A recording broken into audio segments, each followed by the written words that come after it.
Hey guys, hey, I'm back. Figured I'd wing another one here.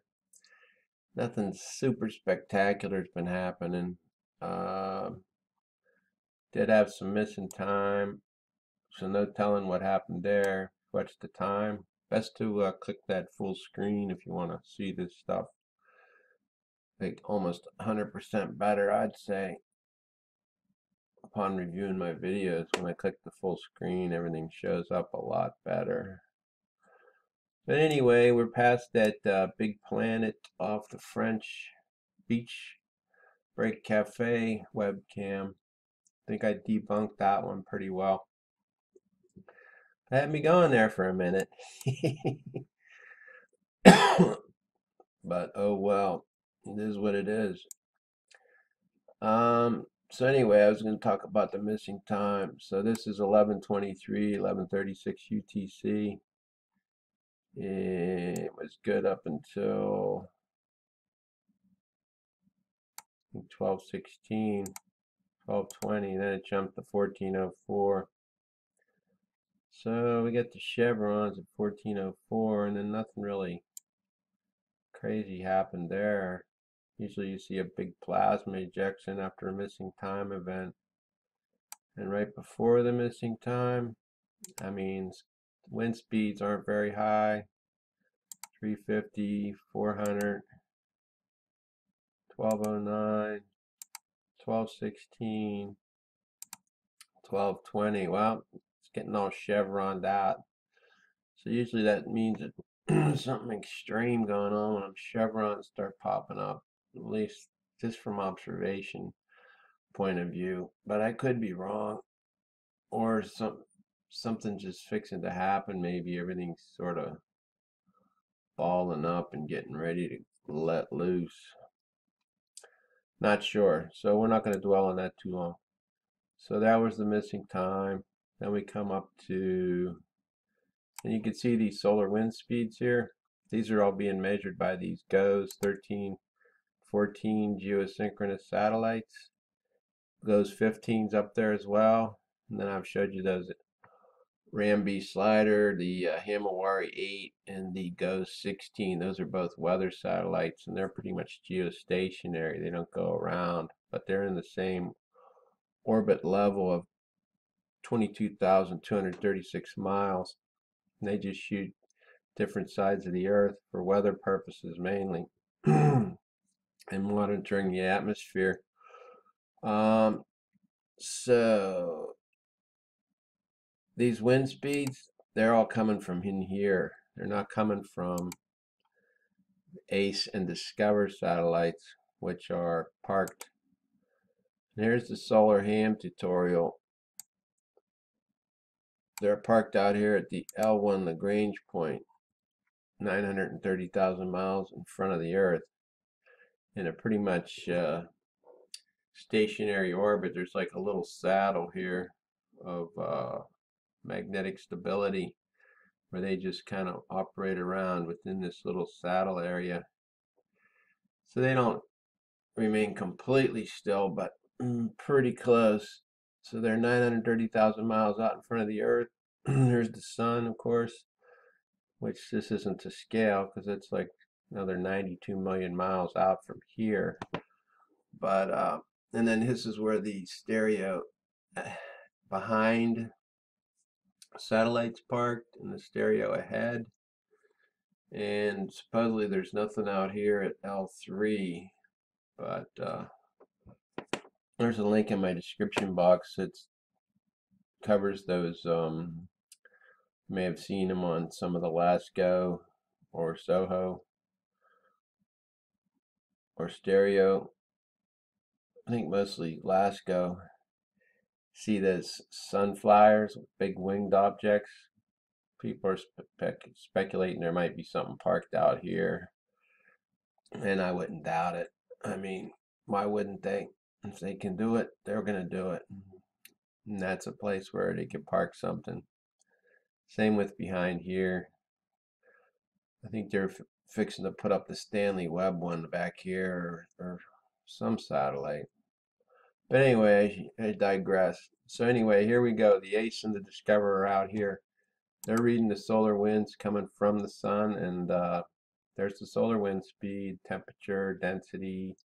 Here's the phi angle. You can see everything else, everything has been relatively very calm. The density's come up a bit since the solar wind speed's down, and we got Nemesis throwing some solar wind back at them this way, back toward the sun. So that's knocking the density up. Normal density between 4 and 6 atoms per cubic centimeter. So you can see it's not super high. We've had it up as high as 35, 36, 37 atoms per cubic centimeter at sometimes in past videos. But it's piling up a little bit. So it's like 3 to 4 times higher than normal right around here. And you can see that's when the phi connection, the connection of the Earth to a solar body, that's when it fell out right here. And you can see the density kind of went up when that happened. So I think what's happening is Nemesis is connecting through that big planet that's in front of the Earth and then connecting with the sun periodically, but not that often. So anything above 180, you'll see on this solar ham tutorial, anything above 180 on the phi angle. And the link's in the description box. Check it out, especially this thing about the phi angle. So if it's phi would be 0, that means it's pointing at the sun. That's like an Earth to sun connection. If it's 180, it's pointing back at us from the sun to the Earth. So there's nothing supposed to be above 180 because there's not supposed to be another solar body behind the Earth. Now you can see here I pulled up the ACE. This is the last 7 days, just so you can get an idea of what's going on. And everything, like I said, has been relatively stationary, calm. Not a lot of changes in the density and wind speed or the temperature, but look at the phi angle. I mean, it's going crazy. And as you can see, most of the time the phi angle has been above the 180 degrees, indicating that backside connection. So let's get back to here. So we did have a bit of a event here on wind speed. Well, here 2028 it went up to 806, but that's nothing compared to what we've seen in the past. So we'll skip over that. Now here it is, 1074. We had, that's not the highest we've had was 1698, I think it was. So I mean it's not super high, but still that's over 2 million miles an hour. 1,074 kilometers per second, and it's all being generated somewhere within this magnetopause area. It's being recorded by these GOES 13, 14, and 15 space weather satellites. So there it is there, 1074. Then it dropped down. Time didn't go missing. Then it goes, bumps up again, wants to cough up some more plasma. So there we go, coughed up some more plasma. And it stayed pretty high in the 9s and 800s, and then went back down to 6. And it coughs up some more plasma at 2240. And there's 1184. I think that's the final big patooey. There's some more 1070, 1074. Well, there's one 1233. That's a biggie. 1106. So it's still trying to cough up all this plasma. Looks like it's finally gotten rid of it. And we're back to, well, there it is again, 13. So I guess not. My bad. I just wing these videos basically. I scope this stuff out beforehand, try to figure out which direction I'm going to go. And then that's it. So you can see, I think that's it for the high solar wind speed. Then it all comes back down. I mean, back down as in still way higher than what's been read underneath. We still got a whole lot of plasma coming out. So let's see when that last big number was. I think it was a 2-hour event, if I'm not mistaken. So I guess that would be the last big number, 1033. So it was 2128, then we go to 2344. So it's like 2 hours and 16 minutes. Let's see what it looks like on here. There's 2128. Coffin, see what I'm talking about? Balls up. This is the closed field. These are the field lines, polar cap field lines, the black ones.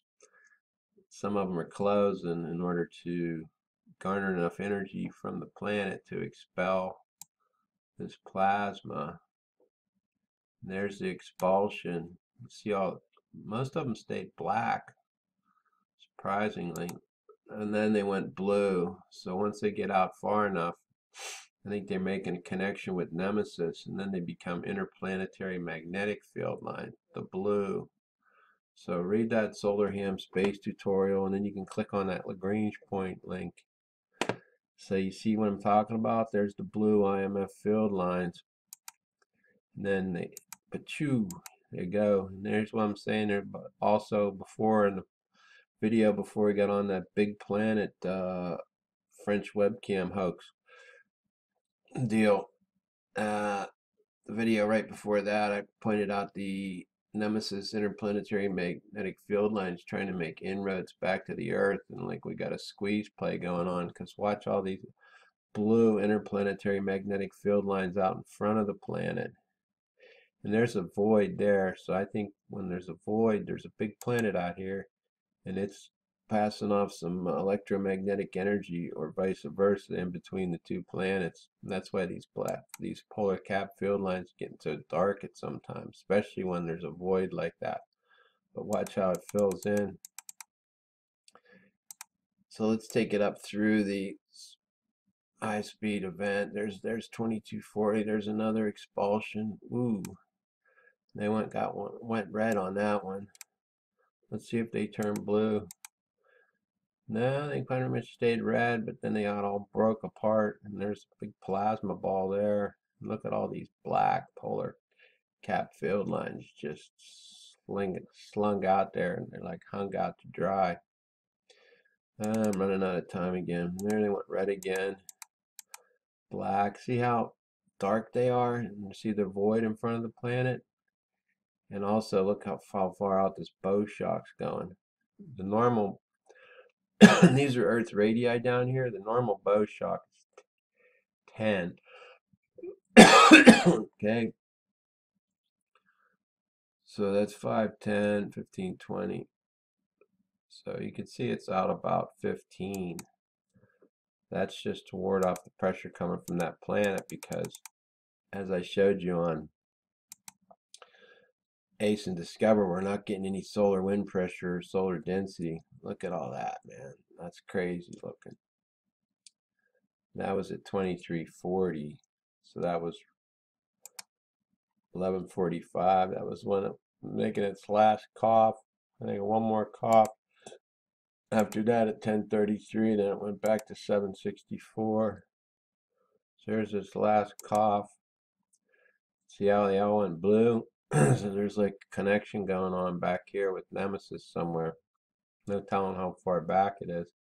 But look here, we got this same void. There's the black cap field line. So running out of time, so let me pull this through. Watch these blue field lines, and watch how these little feeler field lines come out.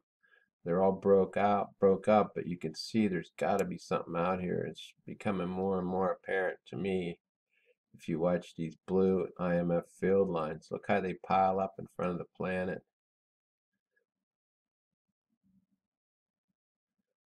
Look at that. I mean, that's crazy. Look how it's getting all bent. So there's been a lot of interplanetary magnetic interaction between Earth and this big planet. I'm running out of time. God bless, peace, and I'm out.